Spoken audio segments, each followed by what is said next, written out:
आणि आता बातमी आहे आज दिवसभरात सर्वाधिक चर्चेत असलेली बातमी ती म्हणजे राष्ट्रीय स्वयंसेवक संघाच्या बौद्धिकाला अजित पवारांनी दांडी मारली आहे। या बौद्धिकाला मुख्यमंत्री देवेंद्र फडणवीस आणि उपमुख्यमंत्री एकनाथ शिंदे हे उपस्थित होते।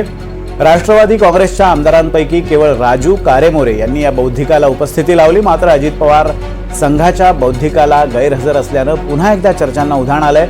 यापूर्वी सुद्धा संघ मुख्यालयाला भेट देण्याचं अजित पवारांनी टाळलेलं आहे। आज राष्ट्रीय स्वयंसेवक संघानं प्रथेप्रमाणे हिवाळी अधिवेशनात भाजपच्या आमदारांना ते निमंत्रित करतात, त्यांचं बौद्धिक घेतलं जातं, पुढील रणनीती संदर्भातली माहिती दिली जाते आणि त्याचबरोबर मित्रपक्षांच्या कार्यकर्त्यांना आमदारांना सुद्धा आमंत्रित केलं जात असतं। आज शिवसेनेचे आमदार या बैठकीसाठी उपस्थित होते, मात्र राष्ट्रवादीचे कोणतेही आमदार अजित पवारांसह कोणीही या बैठकीला हजर नव्हतं, या बौद्धिकाला हजर नव्हतं। फक्त राजू कारेमोरे हे या बौद्धिकाला हजर होते।